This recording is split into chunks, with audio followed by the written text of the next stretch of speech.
예, 안녕하십니까. 예, 오늘 이제 말씀 제목은 이제 그때와 이제라는 제목으로 이제 말씀을 교제하려고 합니다. 그때 하니까 이제 어, 요즘 이런 말 하면은 사람들이 특히 젊은 사람들이 별로 좋아하지 않는 그 라떼 말 그러잖아요. 내가 왕년에 뭐 어땠다, 뭐 젊었을 때 어땠다, 뭐 그런 말 이런 말 들으면 이제 라떼를 하게 되면 이제 젊은 사람들은 이제 특히 많이 하는 말이 이제 꼰대라고 그런 말을 많이 하는 사람들 꼰대라고 하죠. 대부분 이제 그때를 예전에 우리 젊었을 때나 좋았을 때 왕년에 어땠을 때를 이제 회상을 하고 또 그것을 또 대부분 말할 때 보면 좋았을 때를 이야기하잖아요. 그러니까 젊었을 때 젊었을 때 어떤 그런 자랑거리들을 많이 이야기합니다. 근데 오늘 저희들이 이제 살펴보려고 하는 그 내용이나 읽게 될 본문의 내용들은 물론 여기서도 이제 그 때를 이야기합니다. 라떼, 우리 때를 이야기하는데 그런데 일반적으로 지금 말하고 있는 그런 류의 라떼하고는 다릅니다. 여기 이제 오늘의 이제 읽게 된 본문에서는 이 라떼는 자랑이 아닙니다. 좋았던 것을 말하는 것이 아니라 오히려 정반대로 생각만 해도 오싹하고 두렵고 진절머리 나는 부끄럽고 흉측하고 끔찍했던 우리 모습 모두의 과거의 모습을 떠올리고 있습니다. 우리의 라떼를 한번 보겠습니다. 로마서 5장입니다. 5장 6절에서부터 저희들의 예전의 모습, 참 떠올리기 쉽지 않았던 그 모습들 보게 됩니다. 로마서 5장 6절입니다. 우리가 아직 연약할 때에, 때죠. 그때를 이야기합니다. 기약대로 그리스도께서 경건하지 않은 자를 위하여 죽으셨도다. 의인을 위하여 죽는 자가 쉽지 않고 선인을 위하여 용감히 죽는 자가 혹 있거니와, 또 8절에 우리가 아직 죄인 되었을 때에 그리스도께서 우리를 위하여 죽으심으로 하나님께서 우리에 대한 자기의 사랑을 확증하셨느니라. 그러면 이제 우리가 그의 피로 말미암아 의롭다 하심을 받았으니 더욱 그로 말미암아 진노하심에서 구원을 받을 것이니. 자, 10절입니다. 곧 우리가 원수 되었을 때에 그 아들의 죽으심으로 말미암아 하나님과 화목하게 되었은즉 화목하게 된 자로서는 더욱 그의 살아나심으로 말미암아 구원을 받을 것이니라. 자, 11절 그뿐 아니라 이제 우리로 화목하게 하신 우리 주 예수 그리스도로 말미암아 하나님 안에서 또한 즐거워하느니라. 저희들의 라떼, 우리 때를 이 로마서 이제 6장에서 11절까지 보게 될 때 짝수절에 나옵니다. 6절 우리가 어떨 때죠? 연약할 때에. 그리고 8절 죄인 되었을 때에, 10절에 원수 되었을 때라고 되어 있습니다. 그러면 그때와 또 우리가 또 주목해야 될 단어는 9절에서 보면 이제라고 나와 있습니다. 그때와 이제 시대가 구분되고 있죠. 예전에 우리의 모습이 그럴 때였습니다. 결코 자랑할 그럴 때가 아니라 정말 흉측하고 끔찍한 우리들의 예전의 실상이었습니다. 그런데 이제라는 단어 속에서 뭐가 있죠? 달라졌다는 거거든요. 완전히 다른 차원을 이야기하고 있습니다. 예전에는 그랬지만 지금은 그렇지 않다는 거잖아요. 9절에 이제가 나오고요. 또 11절에서도 이제가 나옵니다. 그렇죠? 그뿐 아니라 이제 이르죠. 이제 6절에서 우리의 때를 보게 되면 연약할 때라고 되어 있죠. 연약할 때. 연약할 때가 어떤 때입니까? 그 6절 그 뒷부분에 나오는 것은 경건하지 않은 자. 우리가 경건하지 않을 때죠. 그러니까 근데 이 연약할 때에 세 가지 요소가 지금 이제 어떻게 보면은 복합적으로 연약하는 것을 큰 둘레로 큰 그 테두리 안에 둬서 그 안에 세 가지가 포함이 됩니다. 그러니까 연약할 때 뭐냐면 그 모습이 경건하지 않은 거였었고요. 또 죄인 되었었던 거고요. 원수 되었다는 것입니다. 원수는 뭘 이야기하는 거죠? 하나님과 원수 관계였다라는 것이죠. 이제 경건하지 않음, 그리고 죄인 되었을 때에, 그리고 원수 되었을 때가, 이때가 연약한 때죠. 연약한 때. 연약하다는 것은 뭡니까? 그것에서 벗어날 수 없었다는 것이죠. 어떤 가능성도 벗어날 힘이 없었다라는 것이에요. 그러니까 그런 상태였을 때 그것에서 나올 수 있는 그 어떤 힘이나 가능성, 노력도 그 누구도 그 무엇도 도울 수 없는, 우리가 이룰 수 없는 완전한 좌절을 이야기하는 거거든요. 불가능, 절망의 상태를 나타내고 있습니다. 이 연약할 때가 우리 힘으로 어떻게 할 수 없을 때, 그 가운데 있을 때 벗어날 그런 능력도 어떤 누구의 도움도 우리 힘으로는 어떻게 할 수 없는 거 있잖아요. 그러니까 완전하게 우리의 절망적인 상태를 이야기하고 있습니다. 우리가 이 절망적인 상태, 그 모습 그대로 연약할 때 있었다면, 그 상태로 계속 쭉 나갔다면, 이제가 없는 상태라면, 그때가 계속 이어져 와서 그때 지금 연장선이라고 한다면, 우리는 어디에 결국 그런 사람들은 어디에 결국에는 종말을 맞이하게 됩니까? 어디로? 이제 9절에서 보면은 진노라는 단어가 나와요. 진노. 더욱 그런 말미암아 진노하심에서거든요. 이 진노는 하나님의 진노를 이야기합니다. 결국에는 우리가 그 상태 그대로 있었다면 하나님의 진노, 진노라는 말은 무서운 말이거든요. 분노보다 더 센 말이죠. 분노의 아주 최대치죠. 아주 맹렬한 분노를 이야기하는 거거든요. 그러니까 하나님께서 이 진노하신다. 아주 화를 내셔서 아주 분노하시고 걷잡을 수 없으셔서 모든 참았던 그런 화나 분노를 그냥 쏟아내시는 거거든요. 그 진노를 받게 된다 이거거든요. 그러니까 그런 상태로 있었으면 우리가 진노를 받게 되는 거잖아요.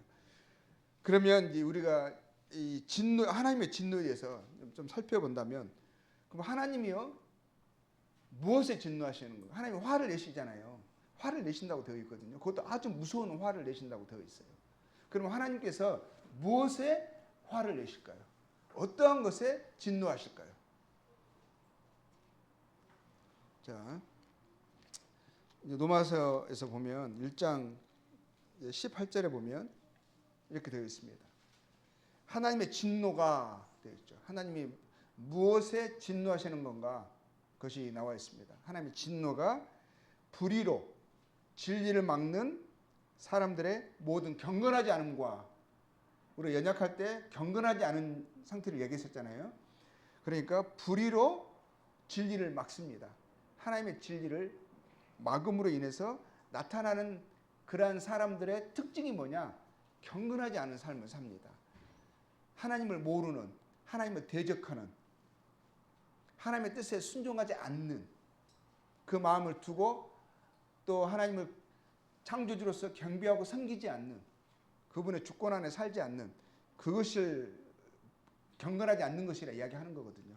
이게 경건하지 않음과 그로 인해서 나타나는 불의, 옳지 않은 것들, 악한 것들 이야기하는 거잖아요. 하나님이 이 불의, 경건하지 않음에 대해서 하나님이 진노하십니다. 하나님이 그것을요, 그것에 대해서 아주 맹렬히 화를 내시고 싫어하시고 미워하시고 분노하신다는 거예요. 그러면 이 하나님의 진노가요, 언제 어떻게 나타날까요? 하나님의 속성은 변하지 않으시잖아요. 하나님의 미워하시는 것을요, 한때 미워하시는 것들 전혀 없는 것처럼 오늘 그것을 그냥 괜찮다고 용납하시는 분이 아니시거든요. 하나님은 이 진노, 이러한 것들이 진노하시는 것은 그분의 속성이 변하지 않아요. 계속 진노하세요. 그러면 하나님의 진노가요, 어느 때 어떻게 나타날까요?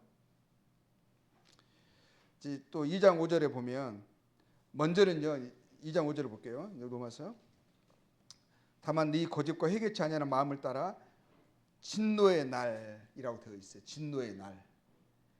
곧 하나님의 의로우신 심판이 나타나는 그날에 이 말 진노를 네게 쌓는도다. 하나님의 진노가 나타나는 그 날이 있습니다. 하나님이 지금까지 참으셨던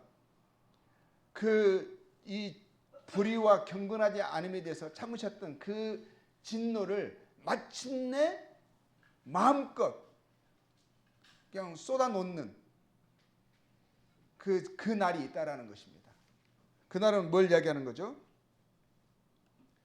여기서 16절에 볼게요. 2장 16절에 그 날을 이야기하고 있습니다. 마지막 때에 되어질 그 날을 이야기하는 거거든요. 곧 나의 복음에 이른 바와 같이 하나님이 예수 그리스도로 말미암아 사람들의 은밀한 것을 심판하시는 그날이라 그러죠. 진노하시는 그날. 하나님이 이 불의와 경건하지 않음에 대해서 이 진노하시는 그날이 있다라는 것입니다. 그 심판주가 누구이라고 말씀하시죠? 예수 그리스도라고 말씀하시는 거거든요. 사람들의 은밀한 것, 모든 은밀한 것이든 드러났던 것이든 은밀한 것까지 심판하신다면 드러났던 것은 당연한 것이죠. 근데 뭐에 대해서요? 진노, 불의와 경건하지 않음에 대해서 하나님의 진노를 쏟아넣는 그 날이 있다라는 것입니다. 그게 우리는 알고 있죠. 심판 날이라는 거. 예수님도 그 부분에서 계속 강조하셨고요. 그리고 성경 전체가 마지막 요한계시록에도 그 부분을 이야기하고 있습니다. 그리고 마지막에 예수님이 이제 심판 때 그분이 심판주가 되셔가지고 이제 심판하시는 것을 이야기하면서요. 한쪽에 있는 사람들을 향해서 저주를 받은 자들아 이렇게 하나님의 진노를 그렇게 받을 사람들을 이야기하고 있거든요. 하나님께서 그동안 정말 참으셨던 그래도 기다리셨던 그러함에도 불구하고 여전히 그 연약한 그 상태로 있는 그 경건하지 않고 죄인되고 원수되었던 그 상태에서 벗어나지 못하고 이제라는 것을 경험하지 못한 그래서 여전히 그 상태로 머물고 있다 마침내 하나님의 진노의 그날에 하나님의 심판 앞에 서게 된 그 사람들을 향해서 하나님께서 이렇게 말씀하신다고 되어 있어요. 마태복음 25장 41절에 저주를 받은 자들아 나를 떠나 합니다. 나를 떠나 마귀와 그 사자들을 위하여 예비된 영원한 불에 들어가라. 하나님의 진노의 그 심판을 받아서 그 진노를 실제적으로 경험할 수 있는 영원토록 하나님께서 얼마나 이 불의와 경건하지 않음에 대해서 이 죄에 대해서 얼마나 미워하시는지 얼마나 진노하시는지를 영원토록 경험하게 되어질 그것이 이제 우리 영원한 불 지옥을 이야기하는 것이거든요. 그러니까 그것이 계시록 20장 10절이나 21장 8절에는 그것이 더 구체적으로 장차 이루어질 것에 대해서 하나님의 진노가 어떻게 나타날 것에 대해서 이야기하고 있습니다. 이것은 이제 그 지옥에 들어가는 그것을 둘째 사망이라고 이야기하고 있잖아요. 첫째 사망은 몸이 죽는 것이고 둘째 사망은 그 영혼이 하나님의 그 진노를 받아서 영원토록 그 진노를 경험하게 되어질 하나님의 맹렬한 화를 직접 경험하게 되어질 그것에 대해서 이야기하고 있습니다. 그 불과 유황으로 타는 못이라 이야기하고 있고요. 지옥 불못이라고 이야기하고 있습니다. 그곳에서 뭐라고 되냐면 세세토록 밤낮 괴로움을 받으리라. 하나님의 진노를 받으리라. 이렇게 되어 있는 것이죠. 그래서 물론 우리가 다 아는 구절이죠. 그래서 하나님의 진노의 그날에 진노를 받게 되어질 영원한 지옥에 던져질 그것에서 우리가 구원받는다. 건진받는다. 그래서 구원이라고 이야기를 합니다. 근데 하나님의 진노가 그것에서 불의와 경건하지 않음에 대해서 나타나는 마지막 진노가 나타나는 심판대에서 진노가 쏟아져지는 그 진노가 있죠. 그런데 또 이 땅에서요. 이거는 마지막 그날이잖아요. 이 땅에서도 있습니다. 왜냐하면 하나님은 성품이 의로우신 분이시거든요. 거룩하신 분이시거든요. 공의로우신 분이시거든요. 이 땅에서도요. 하나님이 진노하십니다. 뭐에 대해서요? 불의와 경건하지 않음에 대해서. 마지막 진노, 그날에만 진노하시고 지금엔 무관심하시는 것이 아니라 지금도 진노하신다는 것이 표현되어 있어요. 자, 다시 한번 로마서 1장 18절 보겠습니다. 하나님의 진노가 불의로 진리를 막는 사람들의 모든 경건하지 않음과 불의에 대하여 하늘로부터 나타나나니 그랬죠. 이 하늘로부터 나타난다는 것은 진노의 그날을 이야기하는 것이 아니에요. 이 땅에 지금 삶을 이야기하는 거예요. 삶 가운데서 나타난다는 거예요. 왜냐하면 하나님이 불의와 경건하지 않으면서 진노하시거든요. 미워하시거든요. 그것을 그 하나님의 어떠하심들을 나타내십니다. 그리고 그 부분에 대해서요. 27절 봐볼게요. 27절에 보면 그 나타나신 모습이 이 땅에서 사람들의 삶 가운데서 불의와 경건하지 않음에 대해서 하나님이 진노하시는 것들이 나타나는 모습들이 나오고 있습니다. 나타난다 그랬죠. 27절에 뭐라고 되어 있냐면요. 뒷부분에 보면 그들의 그릇됨 상당한 보응을 그들 자신이 받았음이라 되어 있죠. 그릇됨 부끄러운 일을 하게 되어진 곧 경건하지 않음과 불의로 살아가는 사람들의 그 삶 가운데 실제 지금 일생 가운데서요. 하나님 뭘 하시죠? 그에 따른 보응을 내리시는 거예요. 보응은 뭐예요? 하나님의 진노거든요. 하나님의 형벌이거든요. 이 땅에서도 주어지는 것을 보게 됩니다. 그러면 어떠한 방식으로 주어지는지 한번 볼게요. 24절에서 보게 되면 먼저는 20절에서부터 19절에서부터 이제 21절, 23절까지는 25절까지 보게 되면 그들의 결국 경건하지 않음이 나타나요. 불의로 진리를 막음으로 나타난 경건하지 않음 곧 하나님을 떠나는 것이죠. 하나님을 버리는 것이죠. 생수의 근원되는 하나님을 버리고 그리고 물을 가두지 못할 터진 웅덩이를 만드는 것이죠. 결국에는 하나님을 거짓것으로 바꿔버리고요. 25절에 나오잖아요. 피조물을 조물주보다 더 경배하게 섬기고요. 하나님을 하나님으로 인정하고 경외하고 그분을 따르기보다 하나님을 다른 것으로 대체하거나 아니면 겸하여 섬기거나 하나님을 대용물로 그 하나님을 나의 어떤 필요를 채우는 그냥 도와주시는 분 정도로 하나님을 하나님으로 여기지 않는 것이죠. 그것이 경건하지 않음이거든요. 그로 인해서 나타나는 삶의 당연한 결과들, 열매들이 있어요. 그게 불의한 삶이거든요. 삶의 모습이거든요. 근데 그러한 모습에서요. 하나님이 보응하신다고 하나님의 진노가 나타나신다고 되어 있는데 여러 가지 처음에는 이제 우리가 이제 2장에서도 보게 되면 그 악을 행하는 각 사람의 영에는 환난과 공고가 있어요. 마음에 평안이 없고요. 기쁨이 없습니다. 그 삶의 많은 문제들을 안고 살아가죠. 근데 그럼에도 불구하고요. 여전히 하나님이 그걸 통해서 말씀하시는 거거든요. 징계하시는 것이거든요. 그럼에도 불구하고 계속 거절하고 양심을 무마하고 양심의 송사에 대해서 변명에 대해서 그걸 계속 누르고 그렇게 살다 가잖아요. 결국에는 어떤 일이 일어나게 되냐면 24절을 볼게요. 24절 보면 하나님께서 그들을 마음의 정욕대로 더러움에 내버려 두신다고 되어 있어요. 이 내버려 둬서 이게 뭐죠?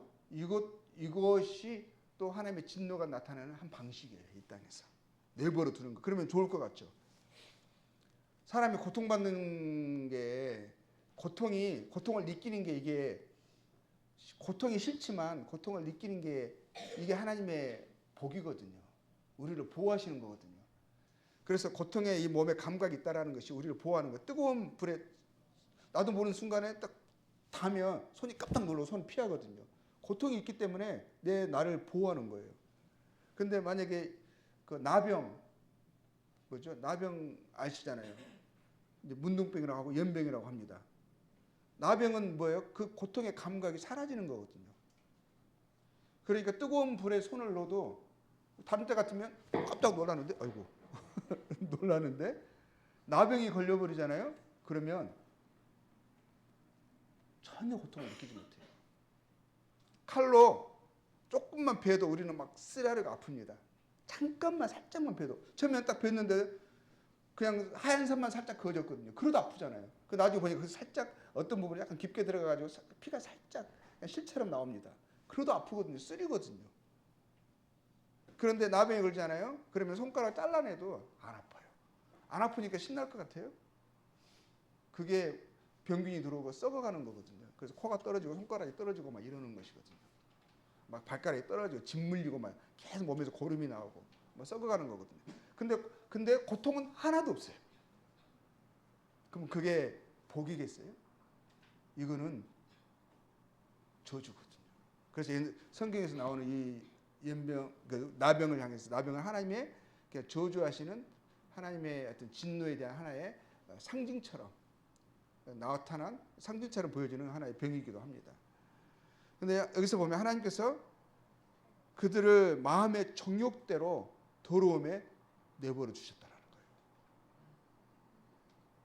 그러니까 그 정욕을 통제할 수가 없어요. 나쁘다는 거 알면서 억제할 수가 없어요. 연약한 거예요. 경건하지 않음에 끌려가는 거죠. 그럼 결국 어떻게 하게 되냐면 옳지 않은 것을 알면서도 그것을 제어하지 못하고요. 결국에는 그러다 보니까 어떤 일이 일어나게 되니까 서로 몸을 욕되게 하는 일, 욕되게 하는 일. 그건 이제 경건하지 않음이고 죄인데 이 사람들은 욕되게 한다고 생각하지 않겠죠. 쾌락을 즐긴다, 즐거움을 누린다고 생각할 수 있겠죠. 내가 하고 싶은 대로 마음대로 한다 이렇게 생각할 수 있겠죠. 근데 하나님은 이거를 저주로 보고 진노로 보시는 거거든요. 26절 봐볼게요. 하나님께서 그들을 부끄러운 욕심에 내버려 두셨으니, 이 감각이 사라지는 게 무서운 거예요. 부끄러운 욕심. 처음엔 부끄러움을 느끼죠. 사람이 수치를 난다는 것은, 염치를 난다는 것은 그 중요한 거예요. 자신에게도 자신을 보호하고요. 관계에 있어서도 이 수치를 느낀다는 것은 우리가 잘못된 것으로 빠져들어간 것을 막아줍니다. 우리를 보호해 주는 거예요. 그런데 이 부끄러운 욕심에 그냥 그것을 못 느끼는 거, 내버려 두시는 거, 계속 하나님이 경고하시고 또 일하시는데 그것을 계속적으로 거절하고 부인하잖아요. 그러면 갈수록 예전 같으면 참 부끄러워서 얼굴이 새빨간 일을 해도 불구하고 지금은 그것보다 더 심한 일을 해도 마음에 찔림도 없어요. 전혀 부끄럽지가 않아요. 그러니까 결국 어떻게 되냐면 순리를 벗어나게 되죠. 당연한 것들이 당연하게 여겨지지 않게 되어지고요. 그리고 27절에 어떤 일을 하게 되죠? 부끄러운 일을 하게 돼요. 부끄러운 일. 그것이 그릇되다라고 말하거든요. 그릇되다라고. 근데 하나님이 그런 하나님은 미워하시는 것을, 진노하시는 것에 대해서요. 하나님의 성품과 하나님의 어떤 가치관을 하나님은 바꾸실 수가 없어요. 하나님의 성품이 그래요. 성품이. 진노하셨던 것에 대해서 어느 순간에 갑자기 진노를 멈추시고 이러신 분이 아니에요. 불의와 경건하지 않음에 대해서요. 하나님은 그것에 대해서 옳지 않다고, 그릇됐다고 여기시는 거거든요. 그러한 일을 행하는 것에 부끄럽다고 말씀하시는 거예요. 근데 하나님이 어느 순간에 괜찮아, 그릇되지 않았어 하시는 분이 아니라고요. 오히려 그릇된 일을 여전히 하고 있어도, 하나님의 성품에 맞지 않는 일을 여전히 하고 있어도 내 양심에 그것을 못 느낀다? 문제가 되지 않는다? 그것이 더 문제인 거예요. 그게 두려운 일이에요. 두려운 일. 그래서 그리고 27절에 보면 그러잖아요. 부끄러운 일이라고 되어 있죠. 그리고 우리가 또 28절에서 뭐라고 되어 있어요? 그 마음에 하나님 누구를 싫어하며, 하나님이 임재가 느껴지지 않는 거죠. 하나님이 인식되지 않는 거죠. 생각 속에, 마음 속에. 그래서 상실한 마음이라고 되어 있어요. 상실한 마음. 그 마음을 내버려 둔다고 되어 있거든요. 내버려 둔다. 그리고 어떤 일이 일어나게 돼요? 그런 사람들이 합당하지 못한 일들을 해요. 하나님은 합당하지 못한 일이라고 하는데, 그래서 그것에 대해 하나님이 진노하시는데, 하나님 그것을 마땅치 않다라고 여기시는데, 그런 일들을 하면서도 합당하지 못하다고 생각하지 않는 거거든요.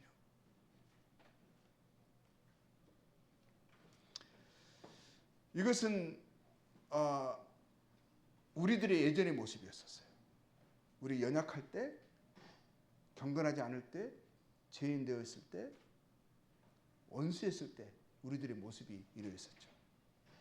근데 이제 그리스도를 통해서요. 그리스도가 우리를 그것 때문에 죽으셨다는 것을 알았습니다. 그리스도가 누구라는 것을 알았습니다. 예수이시고 그분이 또 하나님의 아들이시라는 것. 하나님이 우리를 구원하시기 위해서 친히 인간의 몸으로 창조주께서 피조물의 형상으로 이 땅에 오셨 그분이라는 걸 알았습니다. 근데 그분이 왜 십자가에 죽으셨는지 그 복음을 우리가 들었습니다. 복음은 뭐 우리가 로마서 1장 17절에 뭐라고 나와 있죠? 16절에 복음은 모든 믿는 자에게 구원을 주시는 하나님의 능력이라고 되어 있어요. 우리 복음 좋은 소식을 들었습니다. 그걸 들은 사람들이 구원받았다고 말하고 있고요. 그렇죠? 그리고 구체적인 말씀으로 구원받았다는 말이 무슨 말이냐? 구체적인 말씀으로요. 의롭게 되어졌다라고 하셨어요. 의롭게 되어졌다. 모든 사람이 죄를 범하였음에 로마서 3장 23절에 하나님의 영광에 이룰 수 없는데 우리가 이제는 모든 죄를 지었잖아요. 죄인이었었잖아요. 근데 이제는 하나님의 영광에 이룰 수 있는 의롭다는 역임을 받았어요. 의롭다. 그 말은 죄가 없다. 죄가 용서됐다. 하나님의 의, 하나님의 그 의, 그 수준 있잖아요. 수준. 하나님의 거룩하심, 온전하심. 그래서 하나님과 함께 있어도 함께 있어 자격을 부여받은 그 상태, 완전한 의를 이야기하는 것이거든요. 그 의로 역임을 받았대요. 그러면 어떻게 되겠어요? 예전에는 그렇게 그것을 이길 힘이 없었어요. 그렇죠? 부끄럽고 합당하지 못한 일, 경건하지 못한 것, 하나님의 임재가 느껴지지 않고, 그리고 내가 나의 삶의 주인 돼서 내 마음의 정욕을 이기지 못하고, 그리고 하나님의 마음이 없는 것처럼 상실한 상태로 합당하지 못한 일을 하고, 이런 것에 대해서 이길 힘이 없었죠. 연약했었어요.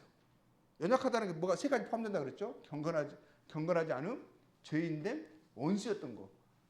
근데 이제는 뭘 이야기하는 거예요? 하나님의 사랑을 알고 확증된 그 사랑을 통해서 의롭다 하심을 받은 사람들은 이제는 뭘 이야기하는 거예요? 연약하지 않다라는 것을 이야기하는 거예요. 강하다는 것을 이야기하는 거예요. 두 가지를 이야기하는 거거든요. 자, 그런데 또 보겠습니다. 우리가 구원받지 못했을 때는 우리가 이 상태에 있었어요. 하나님 몰랐을 때는. 근데 하나님의 은혜를 통해서요. 의롭게 되어지고 뿐만 아니라 하나님의 자녀가 되었잖아요. 그리고 그래서 이제 우리 구원받는 의롭다 하심 여김 받은 사람들에게 뭐가 나타나냐면 하나님의 그 진노하시는 것에 대해서 그 성품은 여전히 변함이 없으시죠. 그래서 어떤 일이 일어나게 되냐면 하나님의 자녀들에게는요 뭐가 나타나냐면 여전히 우리가 이 몸을 입고 있어요. 그리고 이 몸에 맞는 이 세상의 가치관 속에 우리가 살아가고 있습니다. 세상 속에 살아가고 있어요. 근데 하나님은 뭐죠? 여전히 의로우신 분이시고 죄에 대해서 불의에 대해서 경건하지 않으면서 진노하신 분이시란 말이에요. 그 성품은 변하지 않아요. 그래서 이것은 뭐냐면 하나님이 이제 믿는 사람들에게 그것을 하나님이 더 이상 불의하고 경건하지 않음에 대해서 하나님 눈 감아 주신다는 게 아니라 눈 감아 주시고 괜찮다는 의미가 아니거든요. 이제는 그런 연약한 자들이 경건하지 않고 죄인되고 불의했던 자들이 원수됐던 자들이요. 이제는 이제는 하면서요. 그것을 하나님의 뜻에 맞게 살아갈 수 있는 그런 존재가 되었다라고 이야기하는 거거든요. 그렇게 하기 위해서 하나님이 일하신다는 거예요. 하나님이 나의 삶에 하나님이시고 주인이시잖아요. 일하시는데 어떻게 하시느냐? 히브리서 11장 7절에 이렇게 나와 있어요. 하나님이 아들과 같이 너희를 대우하시나니 너희 하나님의 아들이니까 대우하시나니 어찌 징계하지 않는 아들이 있으리요. 이 징계가 나와요. 하나님을 모르는 사람 이 세상에 나타나는 것은 여전히 연약한 상태로 있는 사람들, 원수된 상태, 죄인된 상태에 있는 사람들은 하나님 뭐가 나타나시죠? 하나님 진노가 보응이 나타나죠. 그렇죠. 그래서 그것이 나타나는 방식이요. 그냥 어렵게 하는 거 말하는 게 아니라 내버려 두는 것도 말해요. 여전히 부끄러운 삶을 살아가는 거, 합당하지 못한 일을 행하며 살아가는 것도 그것이 또 하나님의 진노의 표현이거든요. 그렇죠? 근데 이제 하나님의 믿는 사람들에게는 이제 하나님의 아들들이 뭐가 나타나느냐? 징계가 나타나요. 징계는 다 받는 것이거늘 너희에게 없으면 사생자요 친아들이 아니니라. 하나님이 자기의 자녀들을 뭐냐면 이제는 그냥 내버려 두지 않으십니다. 우리가 야곱의 삶을 이제는 봤습니다. 그렇죠? 하나님의 사람 다윗의 삶을 봤습니다. 하나님의 사람들은요 여전히 하나님이 진노하시는 그 삶의 모습으로 살아가도록 하나님은 결코 내버려 두지 않으시는 의로우신 분이십니다. 성실하신 분이십니다. 그래서 10절에 12장 10절에 11절에 이렇게 되어 있어요. 오직 하나님은 우리의 유익을 위하여 그의 거룩하심에 참여하게 하시느니라. 그 11절에 이렇게 되어 있습니다. 무릇 징계가 당시에는 즐거워 보이지 않고 슬퍼 보이나 하나님은 자기 자녀들에게 반드시 징계하신다고 되어 있어요. 그렇죠. 징계가 없는 것이 내버려 둬지는 것이 그게 두려운 거예요. 근데 하나님 자녀들을 내버려 두지 않으십니다. 징계하십니다. 그리고 그의 거룩하심에 참여하게 하신다고 되어 있어요. 그래서 무릇 징계가 당시에는 즐거워 보이지 않고 징계가 연단시킨다. 그리고 디서플린 영어로는 그건 훈련시키신다. 막 이런 의미가 포함되어 있거든요. 그리고 징계가 당시에는 즐거워 보이지 않고 슬퍼 보이나 후에 그로 말미암아 연단받은 자들에게는 의와 평강의 열매를 맺느니라. 의와 평강의 열매. 합당하지 못한 일, 그릇됨에 대한 그 상당한 열매가 있었죠. 부끄러운 일을 행했고요. 합당하지 못할 일들을 행했습니다. 그러나 하나님의 자녀들은 뭐죠? 징계하시고 그 삶에 거룩하시며 참여케 하시는 일들을 하나님이 부지런히 열심히 해 나가시잖아요. 그를 통해서 그들의 삶은 어떨 때는 슬퍼 보일 수 있어요. 어려운 일이 생기고요. 낙심되기도 하고요. 그렇습니다. 그런데 그러한 것을 통해서 그들이 오히려 어떻게 하냐면 예전에는 그 상실된 채로 하나님 없는 채로 살아갔거든요. 근데 그런 사람들은 이제 하나님의 아들들은 하나님께 더 나가요. 더 매달리고. 그러다 보면서 그들의 삶 가운데서 뭐예요? 불순물들이 조금씩 빠지면서요. 결국에는 의의 평강의 열매를 맺습니다. 하나님의 목적이 이 거룩하심을 참여케 하시는 거거든요. 자, 우리 로마서 5장 9절 다시 봅니다. 자, 여기서 이제 하나님이 5장 9절에서 이렇게 나와 있어요. 이제라고 되어 있어요. 이제 우리가 그의 피로 말미암아 의롭다 하심을 받았으니 되어 있죠.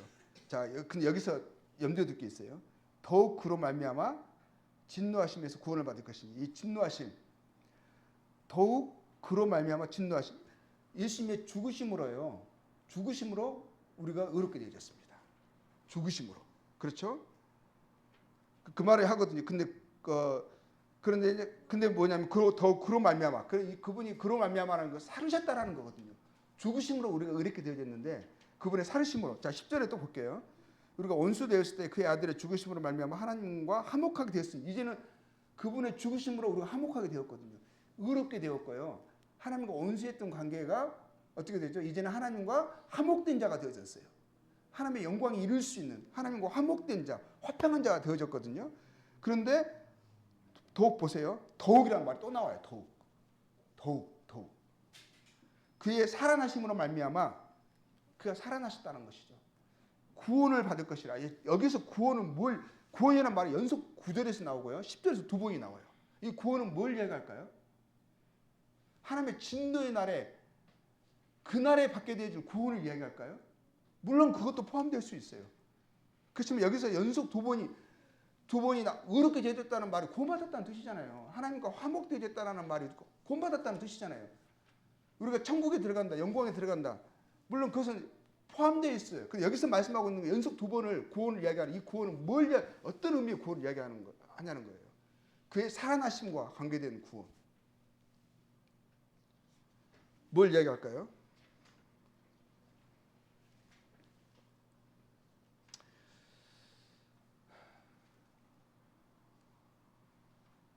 자, 우리가 그리스도의 죽음으로 의롭게 되어지고 화목하게 된 자들 이제는 뭘 이야기하는 거냐면 이제는 예전에 연약한 상태가 아니라는 것을 우리가 염두에 둬야 돼요. 그걸 이야기하고 있습니다. 어찌할 수 없는 경건하지 않은 죄인 원수의 상태가 아니라는 거죠. 이제는 하나님을 아는 자가 되었어요.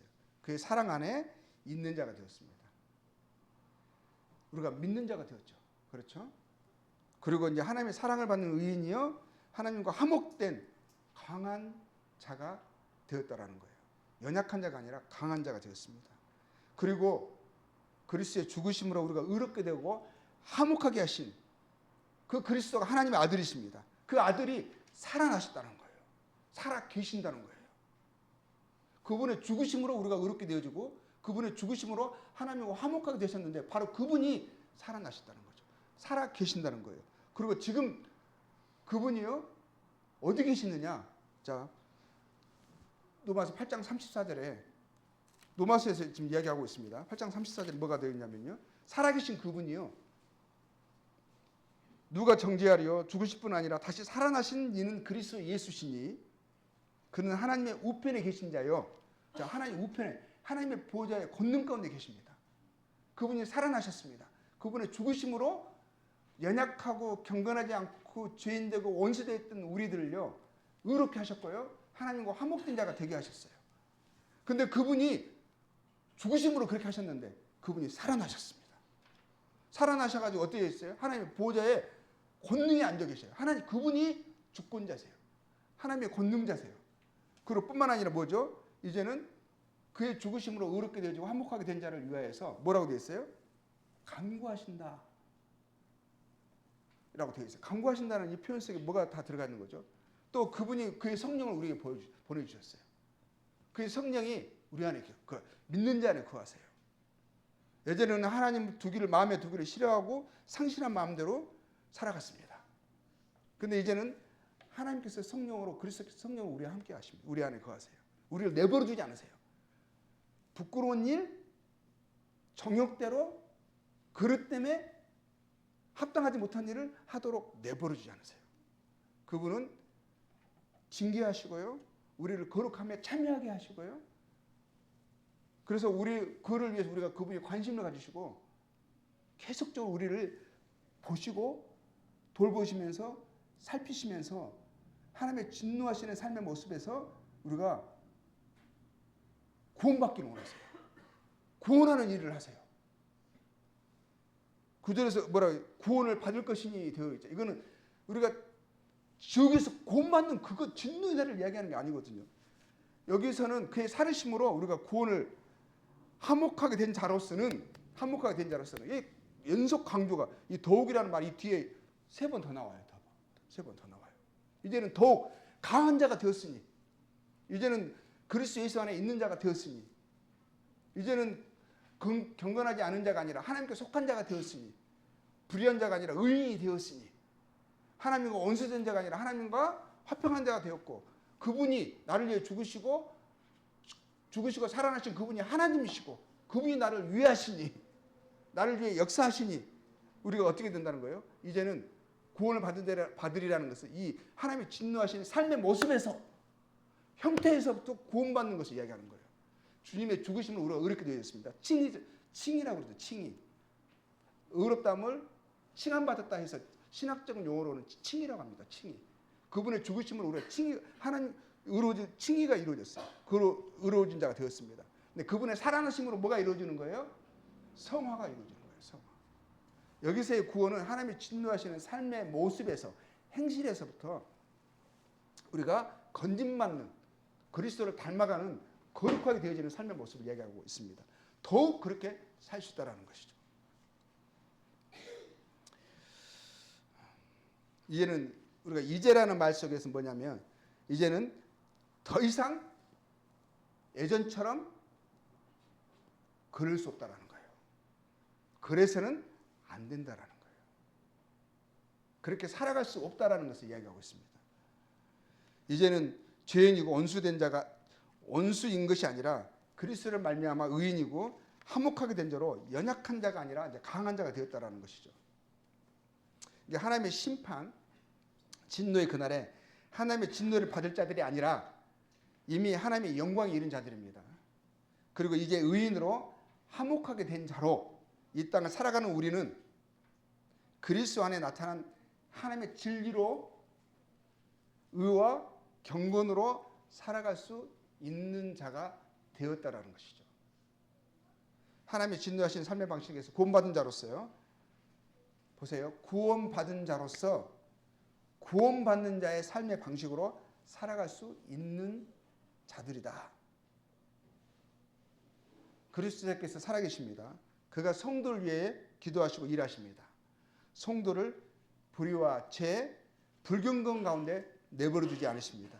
그래서 하나님이 진노하시는 부끄럽고 그릇되고 합당하지 못한 일 가운데 예전처럼 그 가운데 살게 하시지 않는다라는 것이에요. 우리는 그러한 삶의 결과에서요 구원받았어요. 그렇죠? 그 하나님의 진노의 그날에 이르지 않죠. 뿐만 아니라 그러한 하나님의 진노하시는 삶의 이 형태에서 모습에서 이러한 그러한 삶에서 우리가 구원받게 될 것을 이야기하는 거예요. 구원받는 삶을 살아가야 할 것을 얘기하는 것이죠. 자, 15장 로마서 15장 1절에는 뭐가 나왔냐면요. 믿음이 강한 우리 강함에 대해서 나와 있어요. 여기서는 지금 약함을 얘기하고 있죠. 약함. 연약할 때 이야기하고 있어요. 근데 이제는 우리가 어떤 자가 됐습니까? 구원받은 자가 이제 구원받게 될 것입니다. 구원받는 삶으로 나아가라고. 이제는 하나님의 진노하셨던 그의 삶의 모습이 아니라 이제는 강한 자로서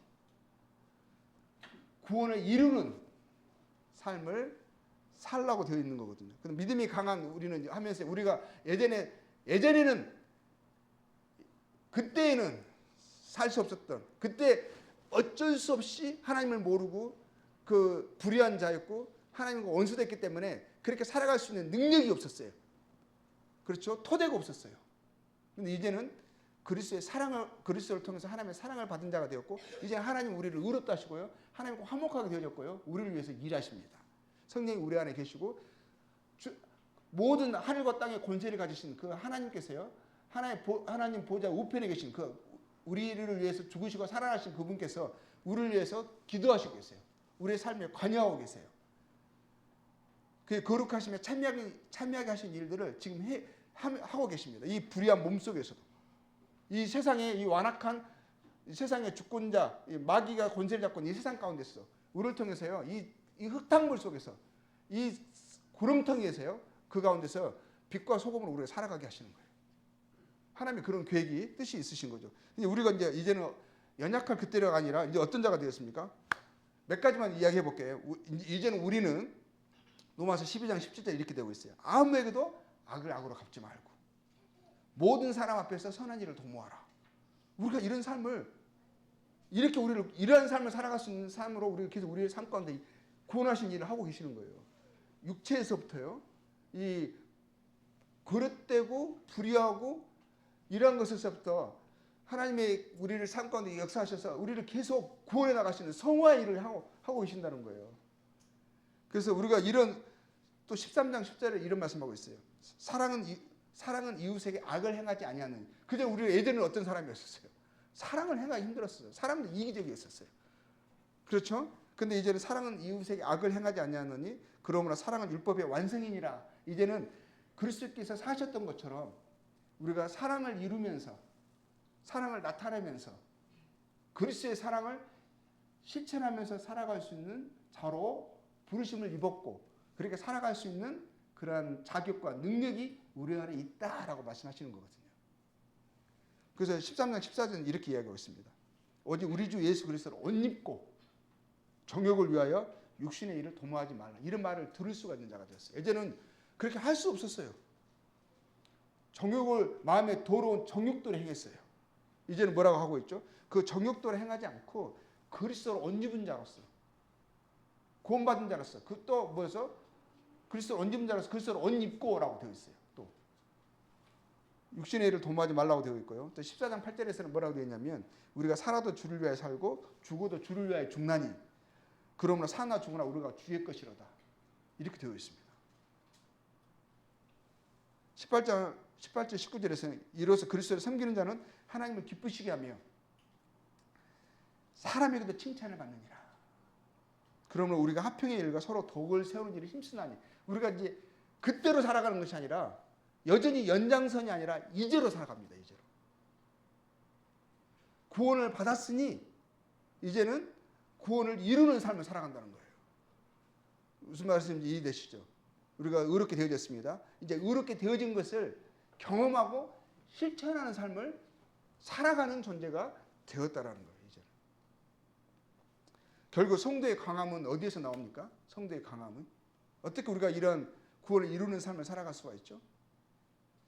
우리가 이것은 선한 행실을 통해서 우리가 하나님 나라에 들어가고 제 영원한 행복로부터 구원받는다 이걸 이야기하는 게 아니에요. 이것은 이미 이루어진 거잖아요. 이 땅에서 우리가 이제 성도로서 어떻게 살아가는 삶에 대해서 하나님이 어떤 계획을 뜻을 두시고 계시는가를 이야기하고 있는 거예요. 자, 성도의 강함은 어디에서 나옵니까? 우리가 더 이상 연약하지 않고 강한 우리가 되어질 수 있는 것은 어디에서 나옵니까? 결국 뭐예요? 믿음, 소망, 사랑이에요. 결국은 우리 로마서 5장 8절에서 나온 것은 결국 이렇게 삶을 살아갈 수 있는데 큰 근거가 되는 것은 먼저는요. 사랑입니다. 하나님의 사랑에 대한 확신이에요. 믿음이에요. 하나님께서 우리를 위하여 죽으시면 하나님께서 우리를 위하여 우리에 대한 사랑을 확증하셨다. 이렇게 되어 있죠. 그리스도께서 이루시고 약속하신 것에 대한 또 확신이시죠. 그걸 믿는 우리들의 우리가 의롭다 하심을 받았다고 되어 있거든요. 의롭다 하심을 받았으니라고 되어 있죠. 그리고 화목하게 되었은즉 이것은 그리스도의 죽음으로 우리에게 이미 이루어진 거예요. 그리스도의 죽음으로. 우리의 행함으로 우리가 이루라는 게 아니에요. 그리스도의 죽으심으로 이미 이루어진 것이고 그래서 믿는 자들에게 이것이 이루어졌습니다. 이것은 하나님께서 우리 안에서 그리스도 안에서 우리에게 주신 진리예요. 이 진리를 막아버리면 안 되죠. 진리로 그대로 받아들여야 되죠. 믿음으로. 그리고 주님의 죽으심으로 우리가 의롭게 되어졌고요. 하나님과 화목한 자가 되었잖아요. 그리고 그분이 살아나셨죠. 하늘 보좌에서요. 우리를 위해서 기도하시고 지금도 우리 안에서 그의 성령으로 일하시죠. 이제는 어떻게 되죠? 기쁨과 감사로 자 11절에 나온 기쁨과 감사로 11절에 뭐라고 되어 있어요? 이제 우리를 화목하게 하신 우리 주 예수 그리스도를 말미암아 하나님 안에서 또한 즐거워하느니라. 기쁨과 감사가 있는 것을 보게 됩니다. 그 근거가 뭐죠? 그리스도의 죽으심으로 그것을 믿는 자들에게 이루어진 하나님의 진리, 약속입니다. 그 진리에 대한 확신입니다. 믿음이죠. 그 믿음을 통해서 우리에게 주어진 소망입니다. 그러니까 구원받았으니 의롭게 되어졌으니 구원받는 삶이 되어져야 해요. 그건 성화를 이야기합니다. 칭의는 그리스도의 죽으심으로 되었어요. 의롭다 하심을 받는 우리는 그의 살으심으로 의롭다 하심을 이제는 경험적으로 이루며 사는 자가 되었다라는 것이죠. 살아야 한다는 것이죠. 하나님은 동일하게 똑같은 것을 진노하세요. 경건하지 않은 불의에 대해서. 우리가 여전히 경건하지 않은 것 불의로 산다면 예전의 모습으로 산다면 하나님 우리 삶 가운데 진노하십니다. 보응하세요.